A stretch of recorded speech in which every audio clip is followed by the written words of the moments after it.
The internet forms part of almost every facet of our everyday lives, and the way we access it has become predominantly mobile. Financial services is no different. Firms engage with their clients on a 24/7 basis via mobile technology. Not only are firms bringing products and services to market that are more personalized, but new technology has also changed their internal operations. This is increasing efficiency across the entire value chain, as well as lowering costs in certain areas. As financial services look to the future of innovation, many are also enhancing their operations through advances in data processing and analysis, DLT, AI, cloud-based systems, IoT, and Web 3.0 applications. Luxembourg offers the ideal location for fintech firms looking to expand their product offering among finance firms. This is due to the unique position it occupies as a global hub for private and corporate banking, fund structuring, client servicing, insurance, and payments, a true B2B fintech ecosystem. Beyond this, the Grand Duchy also offers fintech firms a platform from which to offer their services across the European single market. The most successful path forward for bringing true innovation to financial services is through cooperation between incumbents and fintechs. Luxembourg is at the heart of this.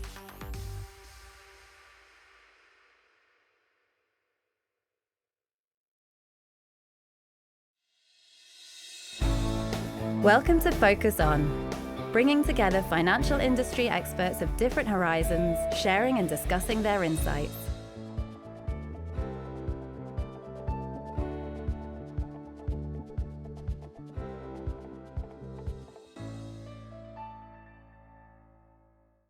Good morning, ladies and gentlemen. Welcome to a new episode of our Focus On digital series. Today, we will delve into cybersecurity with a focus on financial services.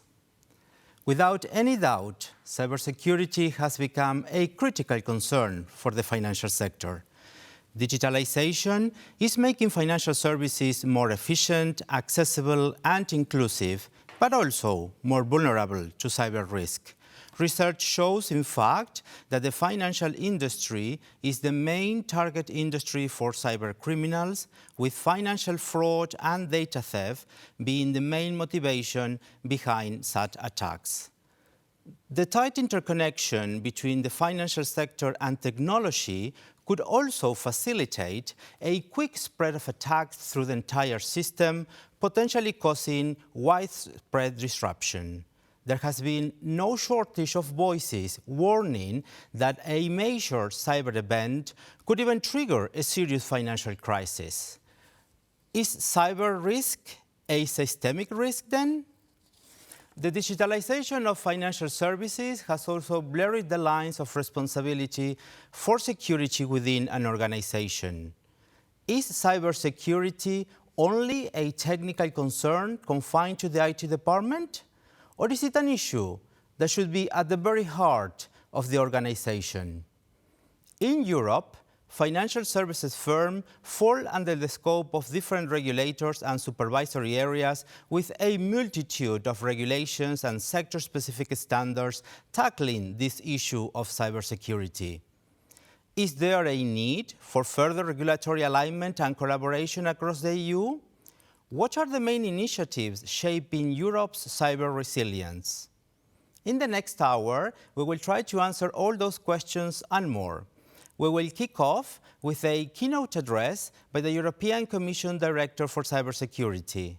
This will be followed by a panel discussion on building an effective corporate governance for cybersecurity in financial services, and we will conclude today's event with a conversation on translating DORA into practice. Without further ado, I am pleased to welcome Madame Lorena Boix Alonso, Director for Cybersecurity in the DGCONNECT at the European Commission. Madame Boix Alonso, the floor is yours.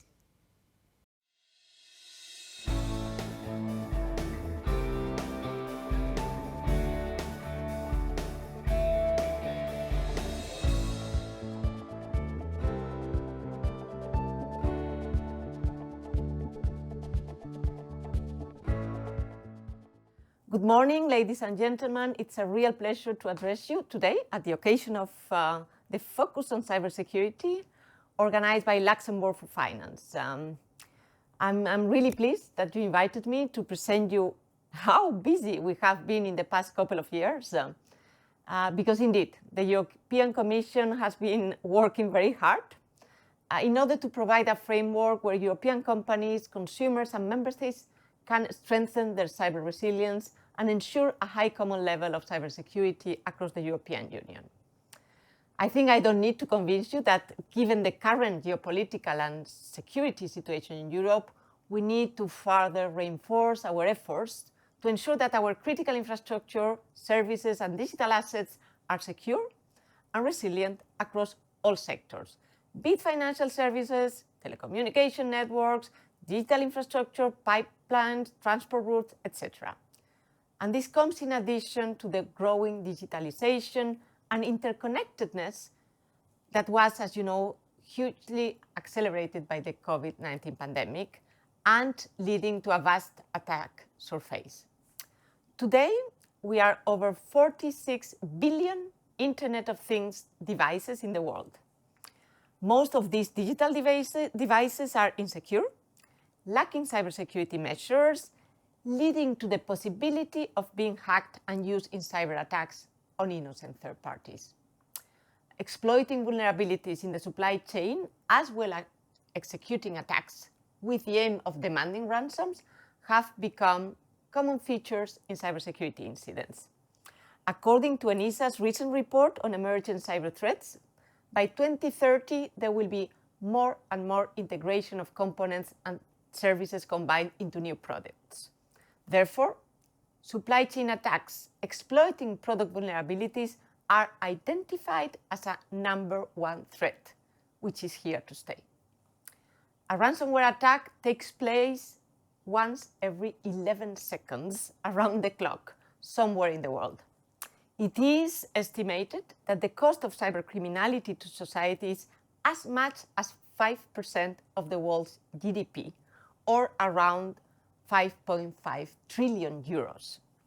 So cybersecurity is clearly today a key concern for private companies who need to ensure the integrity of their customers' data in an increasingly digitized and datafied market, but also to protect their own intellectual property and, very important as well, avoid reputational damage.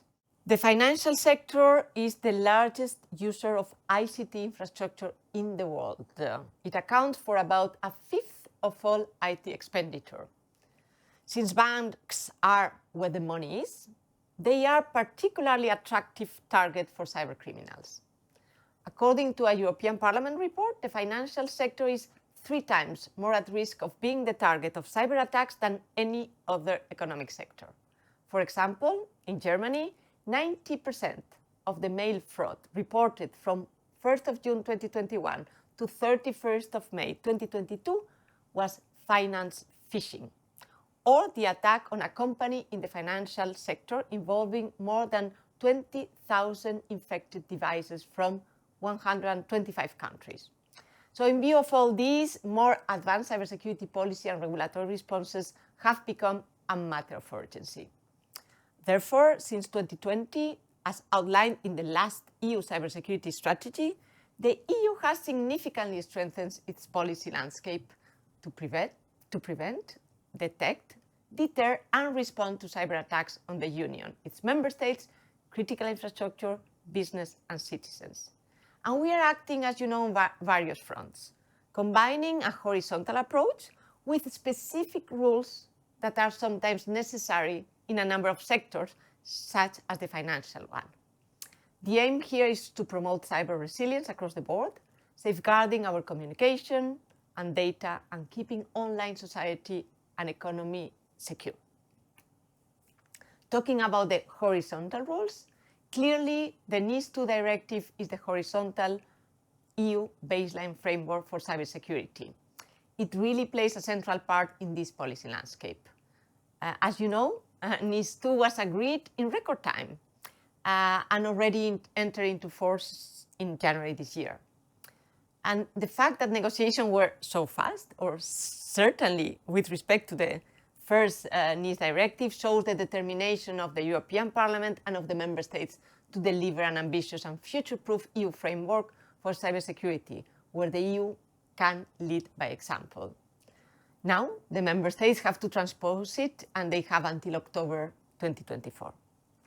NIS 2, as you know, extends the scope of its predecessor, the NIS 1 directive, which was in force since 2016, to a much wider range of operators in critical sectors such as public administration or space.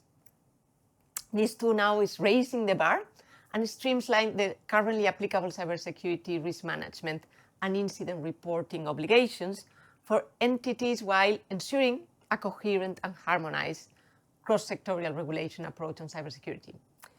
NIS 2 also puts more focus on accountability for top management of entities for cybersecurity risk management measures. Something which is extremely important in NIS 2 is supply chain security. It is clearly an integral part of the security risk management measures for companies and introduces the possibility of coordinated EU supply chain risk assessments.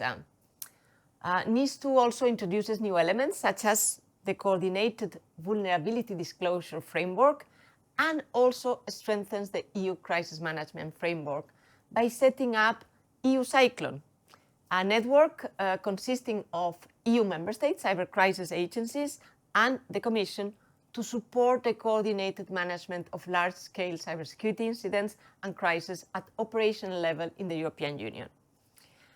But clearly, apart from the horizontal rules that are in NIS 2, and in parallel to them, the financial sector specific Digital Operation Resilience Act, which we all know as DORA, was adopted and entered into force also in January 2023. DORA took account of pre-existing legal framework and cybersecurity maturity of the financial sector and streamlined the various existing rules for financial entity. Now it provides for strict rules for banks, stock exchanges, clearinghouses, and many other financial institutions to prevent and limit the impact of ICT-related incidents.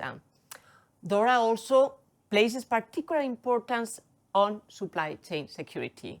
And among others, it does so by setting an oversight framework on critical services such as cloud providers to financial institutions. Since DORA is considered to impose at least equivalent security and notification requirements at NIS 2, it would constitute lex specialis to NIS 2. And this way, only DORA provisions would apply to the financial entities in the scope of NIS 2 as far as cybersecurity, risk management, and reporting obligations are concerned. And while the financial sector is among the most cyber mature ones, at the same time, it is greatly interconnected with all other sectors. Since cyber attacks know no borders, we need to keep all sectors in one regulatory ecosystem.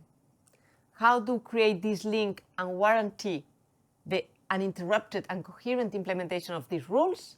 Well, we do it through an enhanced information exchange on incidents between NIS 2 and DORA authorities, and throughout the cooperation and participation in various policy fora under NIS 2 and DORA. In a more recent step, the Commission has adopted another legislative proposal which will clearly complement and facilitate the compliance with supply chain security requirements that I described before under both NIS 2 and DORA.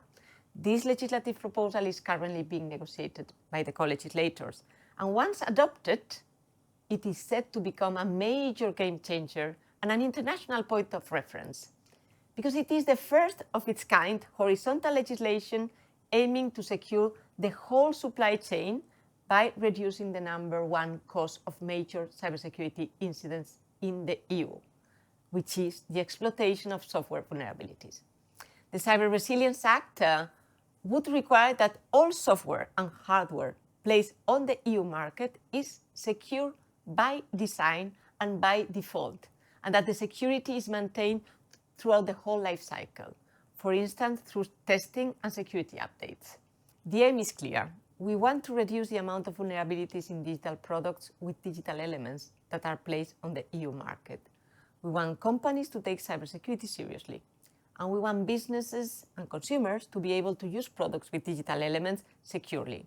To put it shortly, cybersecurity should become an inherent feature in the DNA of any hardware and software, from the very design up to the post-placement placement on the market. Therefore, we expect that the Cyber Resilience Act will have many positive effects throughout the whole supply chain. It would create a culture of cybersecurity. It would ensure that all users, from large financial institutions through SMEs to consumers, have access to more secure and reliable hardware and software. And let me now come to the last piece of the cybersecurity policy puzzle. In April 2023, we proposed what we call the Cyber Solidarity Act. The idea is to face our common growing cybersecurity threat and to improve the response across the European Union. The Cyber Solidarity Act proposes to create a European cyber shield, which is a pan-European infrastructure composed of national and cross-border security operation centers, the so-called SOCs.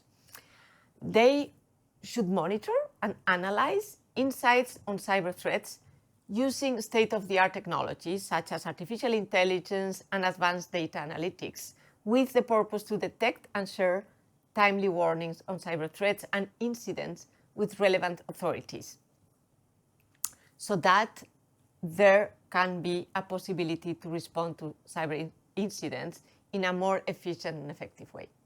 The proposed act aims also at establishing a cyber emergency mechanism to enhance preparedness and incident response capabilities in the European Union.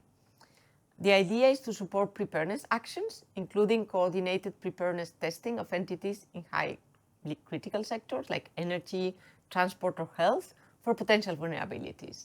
It proposes also to create a new cybersecurity reserve with incident response services from trusted providers that would be ready to intervene at the request of a member state in case of significant or large-scale cybersecurity incidents. And last but not least, if we want really to correctly implement all these measures and ensure digital security in the European Union, we need to have the experts with the right knowledge and skills, both in the national administration as well as at industry level. And currently, unfortunately, there is an estimated skills gap between 300,000 and 500,000 cybersecurity professionals in the European Union. Over 42% of senior IT leaders in the financial service industry highlighted that the lack of cybersecurity skills and expertise is a key challenge for the businesses, and this at a time when they need to implement sectorial security legislation such as DORA. So closing the EU cybersecurity professional talent gap is a matter of urgency, as the EU's security and competitiveness are really at stake.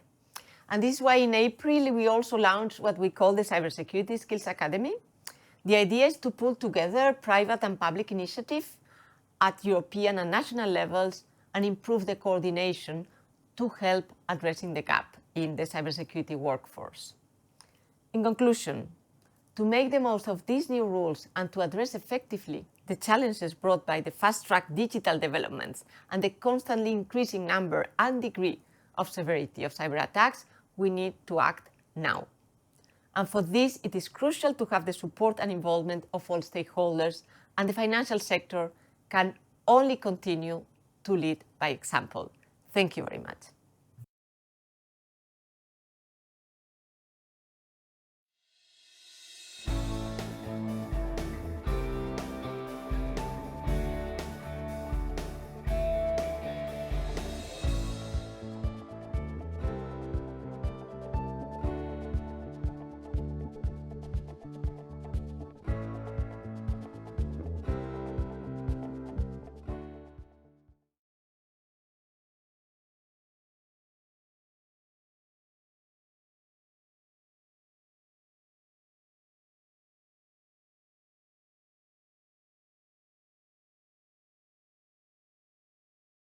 Good morning.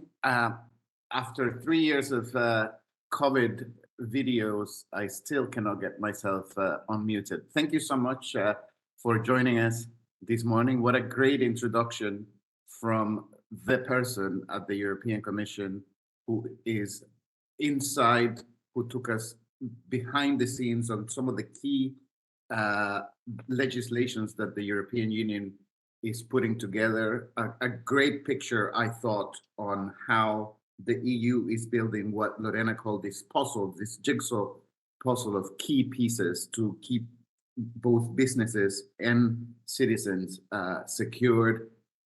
As I thought it was striking that every 11 seconds we have a ransomware attack, and also that there's still, even though the European Union is going fast with all these rules, a skills gap that needs to be filled. So clearly, lots more to be done on this space. And you saw already the introduction from a great panel this morning. So I won't go through the names again, but I want to start with Jelena, from your perspective. If we can continue the conversation building on what Lorena said, where do you see the threats and where do you see the action happening? Morning, everybody, and thank you for having me here. I think it's definitely been a great introduction by the Commission and what has been talked about, as these are quite relevant and directly related to us as a financial institution, being the European Investment Bank. There is, I would say, a lot of threats that we are facing right now. We are facing actually artificial intelligence and what we are going to do with such tools and how they will react in the future. Looking at the ChatGPT at the moment also, and how our users are behaving and what they are doing there. So obviously we have to think about the policies, the guidelines for people to start off with, and how to maintain and monitor the behaviors of users with the data that they use within the ChatGPT itself. Nevertheless, I wouldn't want to say that it's only a challenge. It's also an opportunity to develop great things with the technologies that are coming, and it's something that we cannot stop. Another great point that has been touched upon in the introduction by the Commission has been the ransomware itself and the supply chain attacks. And it is one of the concerns now, which will become even more so of the concern in the future. And it makes sense in a way that I really thought about it, why this is going to be even more so of the concern for future. And one of the things is that we as big institutions, financial institutions, are much more regulated than some of the small companies that outsourcers that we deal with and suppliers. For example, Ion, for example, Zels that happened just a few days ago, clear examples of what happens to the supply chain. And we might ask the questions, but we might not always have time to ask the questions to all our critical suppliers, or to even understand laterally who are the critical suppliers for us and what they provide to us and what are the impacts if something happened to them. So I would say, yes, supply chain, ransomware, and also the AI, for example, the ChatGPT coming our way, that came our way at the moment. So there are challenges and there are opportunities in all of this. And another point is resource, I would say. It's definitely also not to be forgotten, not just technology, but also the resource and people that we need in these fields, and that there is not enough people that we can find definitely in the field. And are you thinking as an institution, going back to the origin of the questions at the start that we're trying to answer, is this an IT issue, just hiring people to do a very technical thing, or are you thinking about it and having discussions more about a systemic issue? It's a systemic issue. It's not just IT issue. And I think everybody in our profession knows this is not an IT issue. This is an issue of all the business. So be it legal, be it DPO, be it IT, be it HR, communications. When there are crisis managers, for example, you see already, or a business continuity management, you see that you need to bring everybody together. And it is a systemic issue, and it does impact the supply chain, and it goes beyond the organization itself. Excellent. Pascal, from your perspective, Is there a key difference between thinking about these things in terms of being systemic or being IT, and how are you thinking about it from your perspective? No, it's absolutely clear that it's systemic.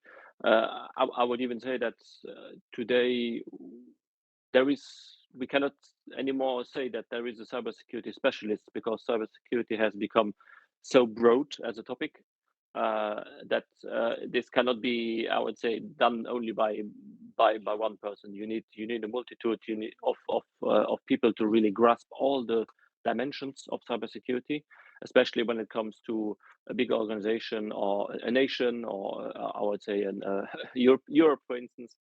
And we have heard it in the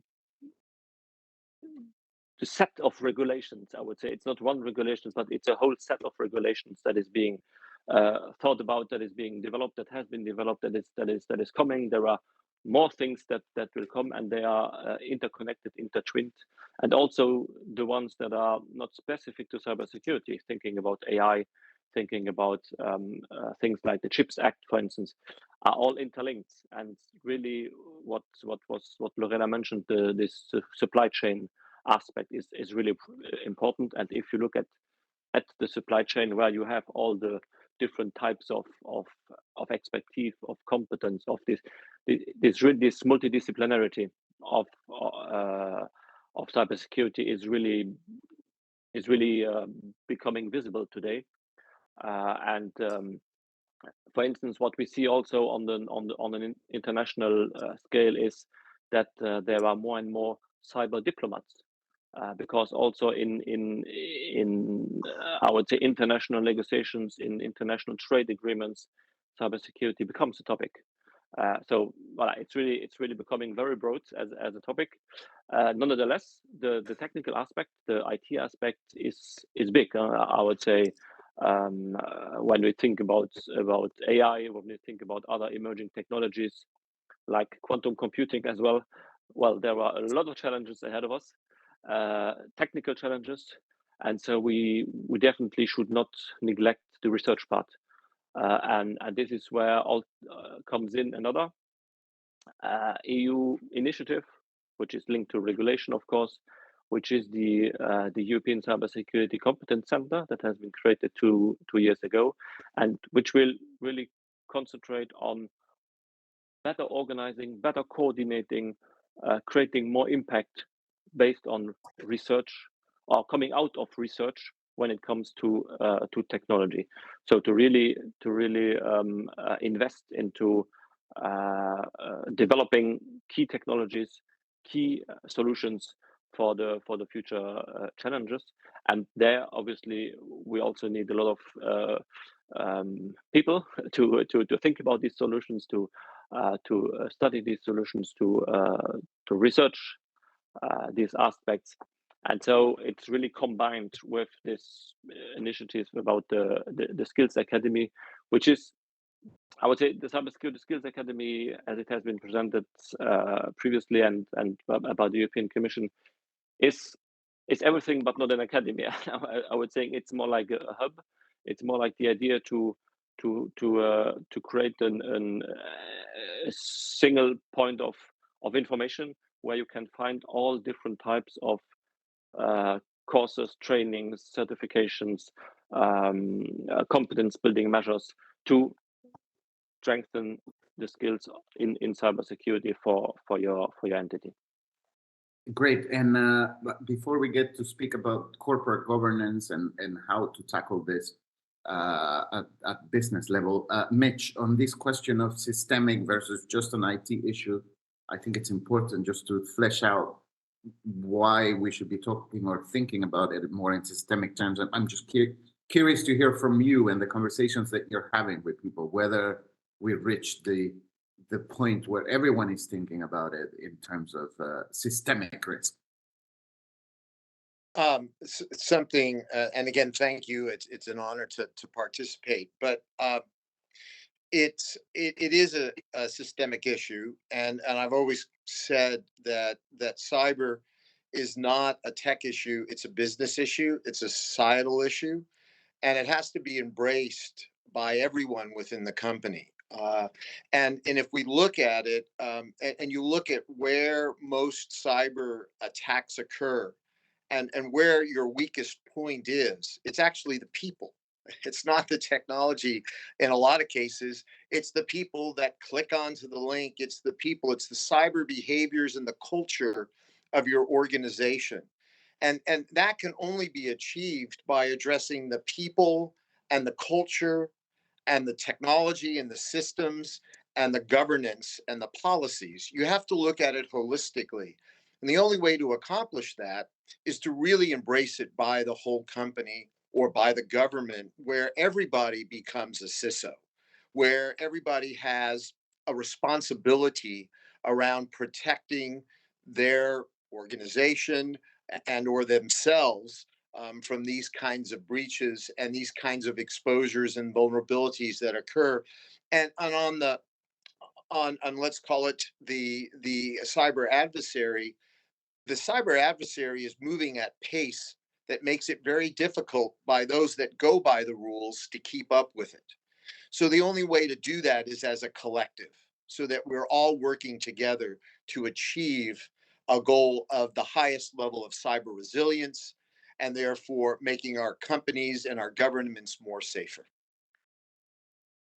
This was really, really great points when it comes also when we're thinking about corporate governance. And Jelena, maybe we can start sort of like fleshing out, if we are talking about businesses and boards, what are some of the key elements, if you were advising a board of directors of a large company today, that executives need to be thinking about when it comes to tackling what we have so far identified as a risk to the system, particularly when it comes to the finance sector?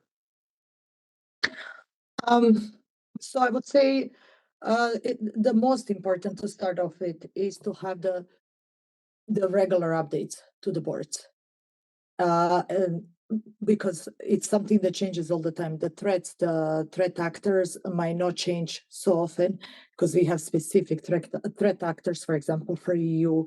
But the ways they do it and methods will change, or how we stand against the current threats or the new attacks that have been happening around the institutions ourselves.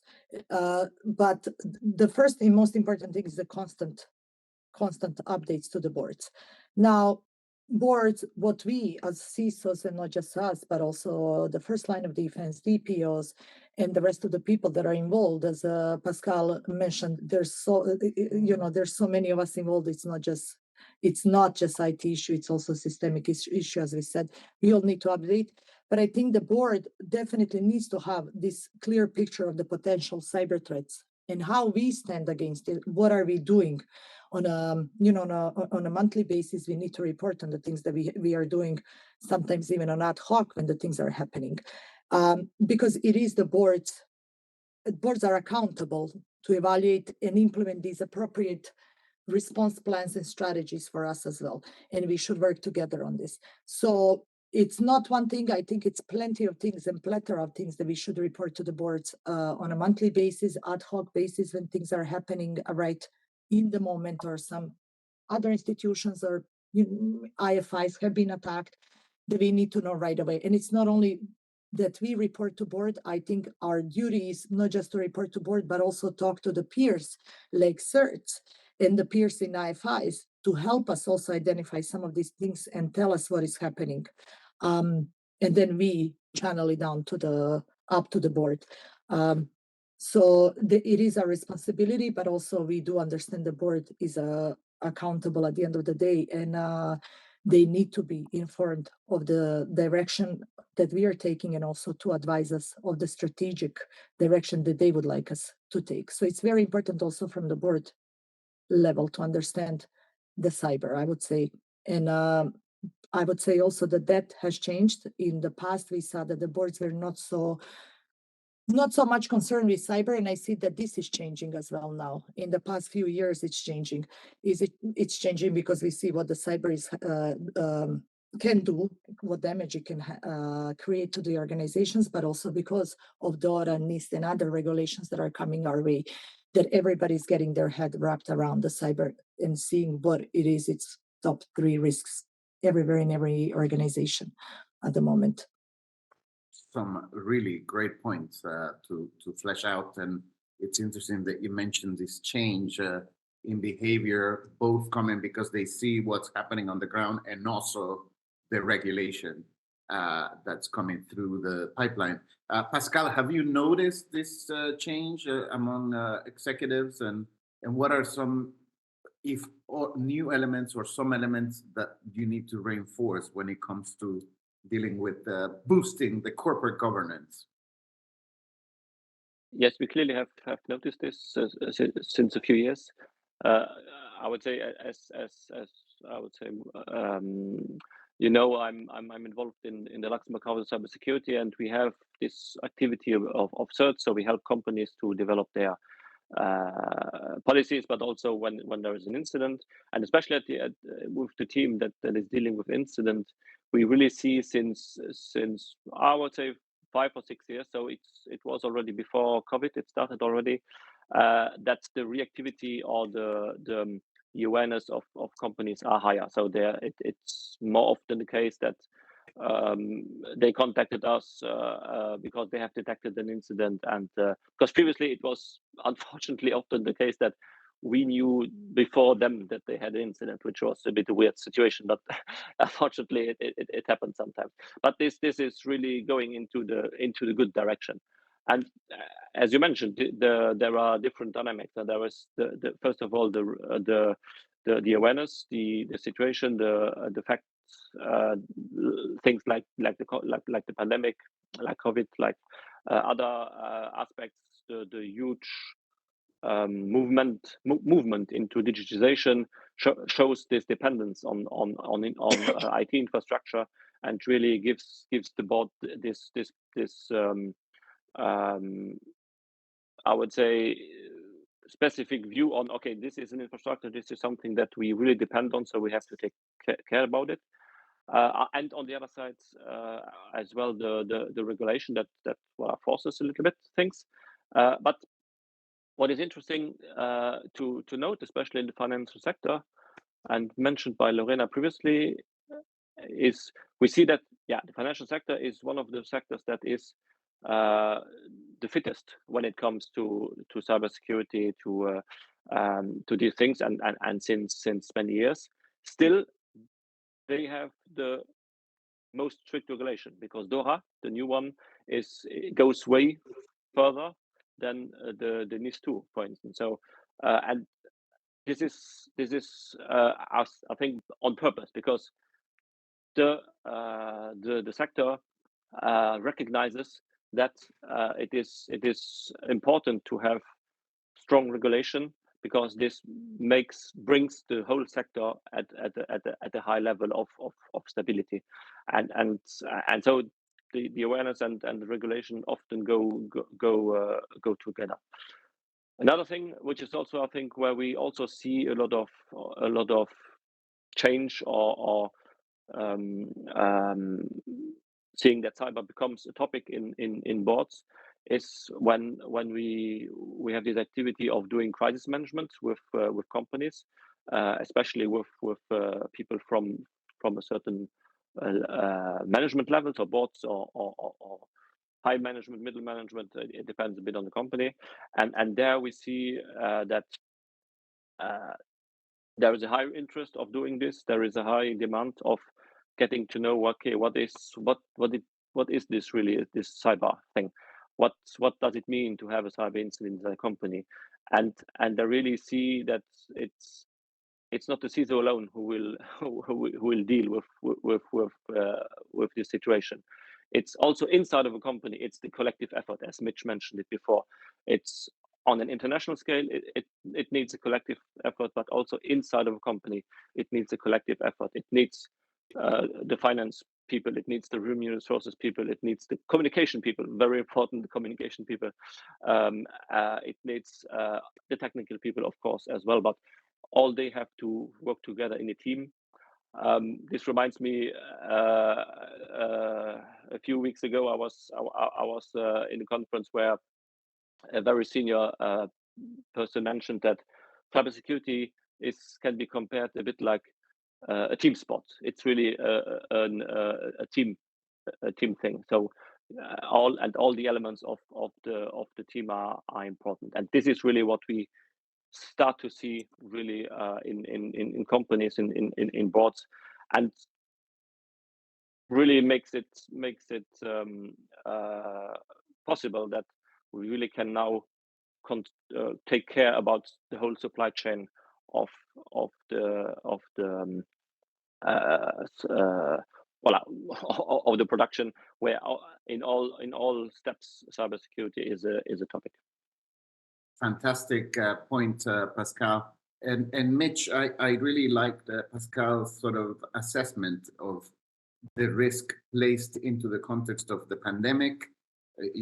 Certainly we became very aware of how digital was so essential back then, and in also the digitalization when it comes to the financial sector and being exposed just on the payments side, every day the risks are walking around us all the time. I wonder, Mitch, from your discussion with executives and board of directors, do you think that the behavioral shift is really there? And do you want to add or emphasize other points, to give value to the people who are listening in as to how boards should be addressing this issue? Thank you, Javier. Let's put it this way. There's a long ways to go. I believe that we're at the beginning of that sea change. I often reflect back to U.S. experience with Sarbanes-Oxley, where you could compare it to what went on in 92 and 93 that actually was triggered by financial abuse, and the regulations that came on board as a result of that, where the minute that those regulations created accountability at the C-suite level and at the board, everybody got religion very quickly, because when the fines or when the outcomes were significant, even to the extent that people would lose their jobs, everybody started taking it very seriously. And with cyber, there's also another area, which is because of the tech dynamic, it's very difficult sometimes for a board to understand the inherent threats. And as I talk to boards, or we're talking with senior executives, I think the real critical thing is how you demystify it and how you get the board the tools to make the right decisions and to make informed decisions. As Jelena and Pascal have said, and I would certainly applaud and reinforce their comments, is that the CISO now is struggling to how do I deal with the board? How do I answer those questions? But it gets down to all those other things that we talked about prior in our discussions. There's a lack of cyber expertise. And especially if you look at small and mid-sized businesses that are a big part of those supply chains.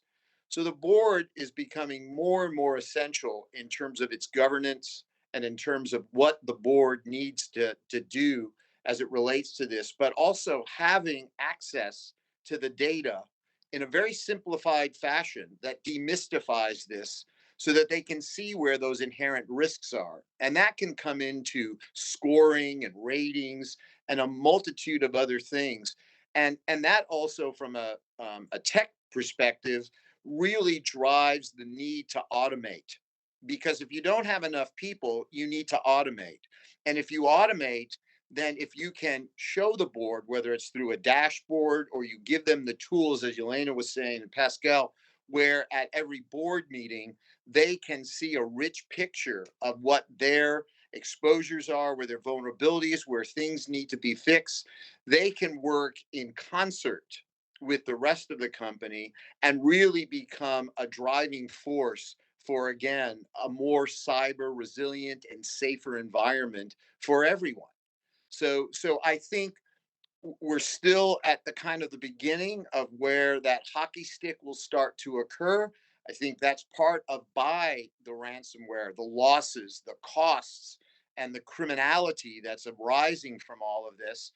And now, what do we need to do in order to work together and to come together? And again, talking about the beginning, in public-private partnerships, working together, both commercial and government, but sharing information so that we all become more wiser, smarter, knowledgeable about what we need to do. And it really all starts at the board. That's where your accountability is. So that's just at least my humble opinion and where I think this might be going, and the beginning of, I think, some really smart and good practices that are really reinforcing the needs for us to be a more cyber resilient environment. Excellent. Very good. We are just 5 minutes before the end of this discussion, but just Pascal, specifically when it comes to financial services, do you get the sense from executives, from people at the top, that they really understand the risk? Or what is it that we need to do more to bridge this gap? I would say it depends. There are some who I would say really start to get into the topic that are interested. But I would say, and I take the example of myself. Not so long ago, I took a training which was called Finance for Non-Finance People. And this is what we need in cyber. Basically, cyber for non-cyber people. So and especially for boards. So a kind of training or kind of communication messages, and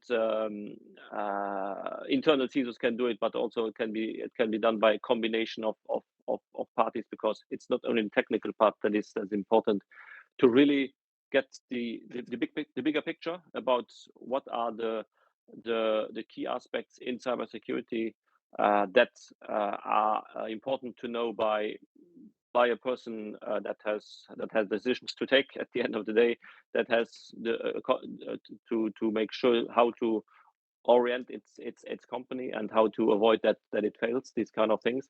So, and we see, I would say, sometimes trainings going into that direction, but there is still a gap in filling these specific needs.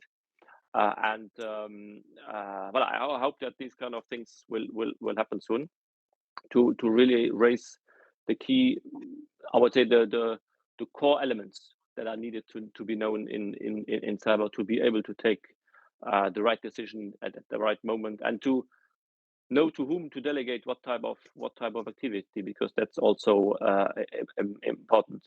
For instance, I have seen often cases where it was technical people who were communicating with the press about an incident, and this often turned in a catastrophe, because they are not specifically trained for that kind of communication. So really to make sure that you use all the competence that you have in a company to address such situations.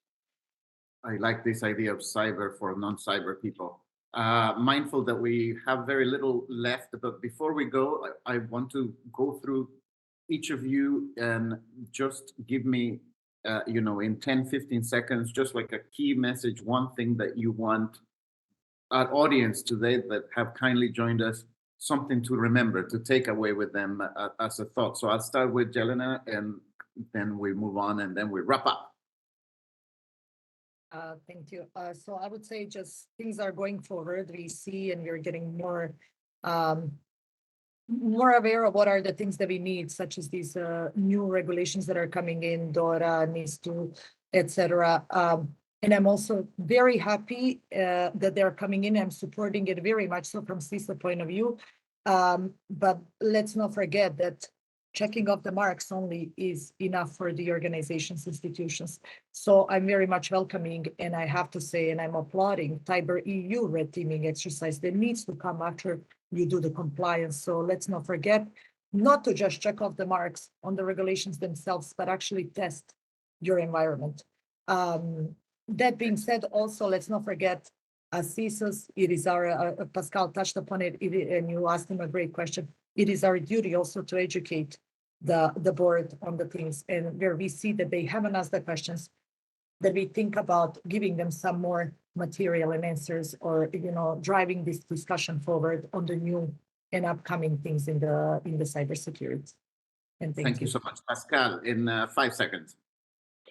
I would say don't suffer in silence. Cyber is quite a complex, has become very complex, even more is complex. And so really try to make sure to use the whole benefit of the market, of the expertise that is in the market. Get to know who are the key partners that you can work with, because as Mitch said, it's a collective effort. Very good. Mitch. People, behaviors, technology, systems, governance, and policy. You have to work all of them. Brilliant. On that note, and I feel that we ran out of time very quickly, but thank you so much for taking the time to join us on this panel discussion. Thank you to the panelists for their great insights. And now we move to a conversation on translating DORA into practice. Thank you so much. Thank you. Thank you.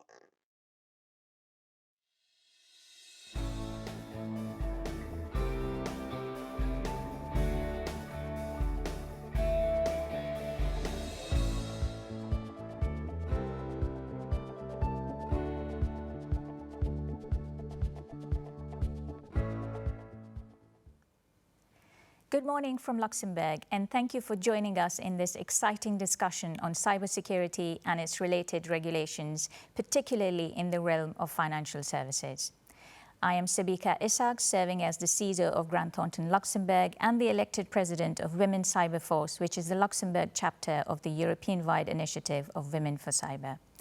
Joining us in our conversation today from Dublin is Peter Salter, who leads the EMEA CISO team across Europe, the Middle East, and the Africa regions, supporting Barclays' business and operational functions. Welcome, Peter. Thank you so much, Sabika, and good morning to you and good morning to the audience. And I'm delighted to have the opportunity to speak at this really exciting event today. Thank you. Thank you, Peter.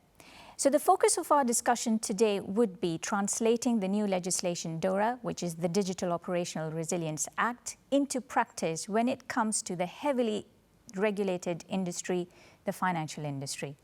So without further ado, I would like to turn to Peter with my first question. So Peter, prior to DORA, cybersecurity in financial services was quite fragmented because of the different regulations.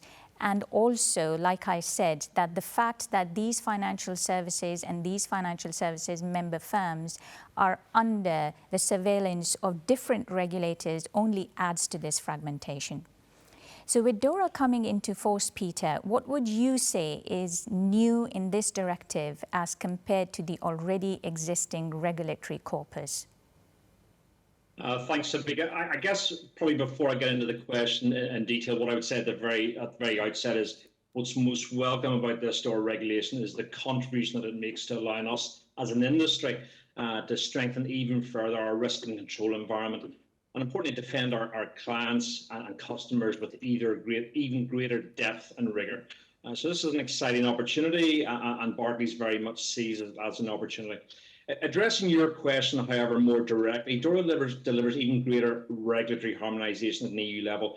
And for a company like Barclays operating across 10 EU member states, this is a very appealing situation where we can comply at a regulatory level across the EU rather than purely having to deal with individual member states. And that harmonisation factor makes for more efficient defence and more efficient protection of our customers and our clients. I guess just to call out more uniquely there, what's new about this regulation, this DORA regulation, is the fact that supervision and not just regulation will now apply to designated third parties as part of this DORA process. And I believe this is a first at a global regulatory level. The EU is unique in this regard and different, for example, from the UK, in that the EU is applying actual supervision to those critical providers, where the UK, as an example, is only applying regulation and not actually supervising. So that's a major sea change at a global regulatory level arising from this DORA regulation. Absolutely, and I agree that as an overarching regulation, DORA aims for harmonization, which is a key to attaining that operational resilience across the EU. However, there are still some overlaps with the existing regulations like the GDPR or the NIS2 directive. So would you agree that these overlapping provisions can be viewed as beneficial because they lead towards the streamlining of regulations and creating a more coherent regulatory framework and components of operational resilience? Yes, Sabika, so I totally agree with both your assertions within that question. And we discussed just a few moments ago the benefits of harmonization in the previous question. But you're correct, and there are clear overlaps in other EU legislative proposals to this DORA regulation. And the one that you called out there, which I would touch on as well, would be that Network and Information Security 2 directive. And that's a great example of a potentially overlapping legislation. This, however, in itself has caused confusion across industry as to how to interpret this exactly vis-a-vis the actual DORA regulation and the implementation of that. But what's key is that DORA is a sector-specific act. And that's been defined within Next 2 as lex specialis, where an entity caught within that scope of any proposal which covers the same ground as DORA, it should have at least the same effect to the baseline obligations contained within this too. So in summary, DORA is actually a primary legislation where those areas overlap. What's slightly different and which is more problematic is, for example, the Cyber Resilience Act, where conversely it's not identified as lex specialis, where DORA is as a primary legislation. And it's a horizontal regulation that is going to apply to products and with digital elements. And unfortunately, this could cause a significant amount of confusion within industry in terms of addressing those complex regulatory demands. Okay, thank you, Peter. You touch upon very, very important aspects because whereas DORA aims towards strengthening EU's digital operational landscape, at the same time there are challenges that it brings about as well. So your background is in the financial industry and you have extensive experience in the alignment of information security risks with these regulatory requirements. So in your view, what do you think are the challenges that the financial services firms are facing today in the preparation of DORA's entry into force?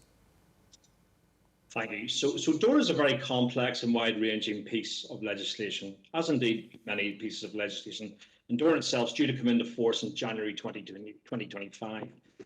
I think what a key element of concern and challenge for everybody today is the moving target element of that legislation. And to explain that better, we've received the level 1 text for the DORA regulation in January of this year. But that fundamentally addresses what we must do. But more importantly, we are now awaiting what is described as the level 2 text. And that level 2 text in the form of regulatory technical standards and implementation technical standards, it's going to be cascaded to us over the next 18 months. So January 2024 and then July 2024, before the full detail of that text that we need to be as an industry compliant against is fully known and understood. And that potentially, when you look at July 2024, leaves us a very, very short 6-month window potentially for compliance ahead of that January 2025 implementation timeline. So organizations need to fully understand the text, need to understand what the resultant gaps are, and then they need to drive those remediation activities. And that 6-month window may indeed be a very, very strong challenge. And that's one that I would really call out as a concern and a challenge for everybody that's concerned with DORA in terms of making sure that we are compliant with that regulation in January 2025.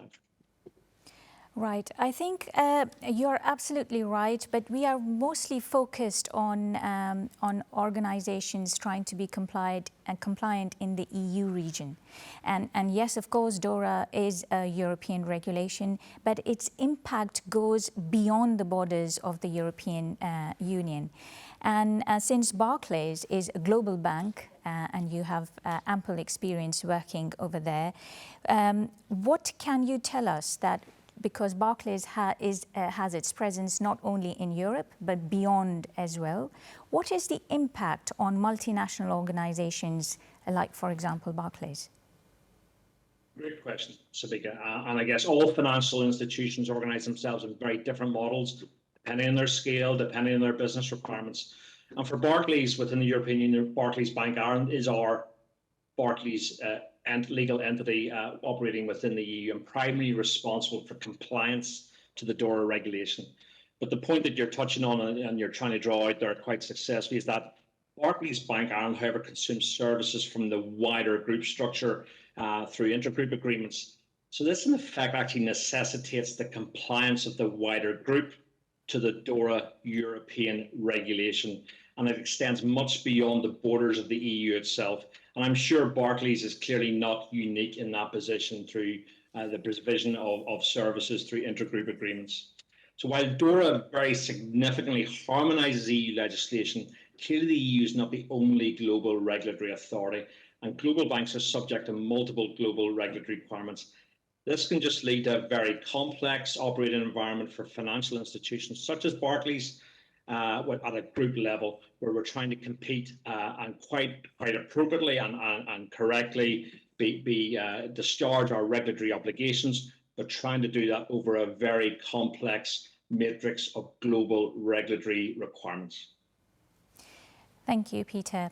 So you spoke about compliance and the cascading effect of these regulations in terms of the need for these organizations to align their operational practices with requirements for DORA, for example. But I would like to quickly get a very brief reflection from you that is it really enough if these organizations reach that level of operational resilience and the required compliance level through these complex, maze of regulations? Is it really enough for these organizations to be just compliant? I'm sure, Sabika, that yourself and indeed the entire audience would agree that whilst compliance with the DORA regulation and meeting its needs is critically important, it's simply a baseline to be operationally resilient. To attain that true operational resilience as an industry and to protect our customers and clients and importantly remain competitive requires not only that strongest possible risk and control environment, but importantly an ongoing adherence to that sort of emerging and evolving global threat landscape. And that threat landscape in itself can be extremely dynamic and multifaceted. We can have technological threats such as the emergence of new technologies, including artificial intelligence. We can have rapidly evolving cyber threats from nation states, organized crime groups, or indeed hacktivist groups. And more importantly, as many as we have all seen in the last period of time, geopolitical developments can have unprecedented, rapid and large-scale impact on the threat landscape. And this also includes potential business, regulatory and supplier impact that demands a very effective business intelligence model to predict and mitigate at pace those threats to defend the bank and its clients and its customers effectively. Well, thank you very much. That makes a lot of sense, Peter. Thank you for your time and your invaluable insights on this very, very important topic. But before I leave, I would just like to summarize what Peter has shared with us today, that DORA serves as the baseline for operational resilience. But organizations need to go beyond this mere compliance by investing in advanced technologies like AI and machine learning, fostering a culture of proactive risk management and conducting thorough assessments, because these are the vital steps towards achieving robust operational resilience, going beyond the baseline which is established by DORA. I thank you very much for joining us today and wish you a very good day.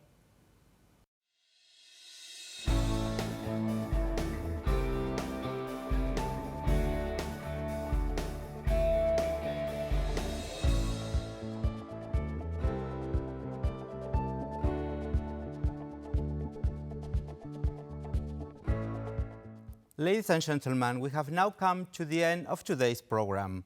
One of the main takeaways I can think of following today's discussion is that cybersecurity is no longer confined to the technical area, but it rather requires the strategic attention of the highest level of leadership in an organization.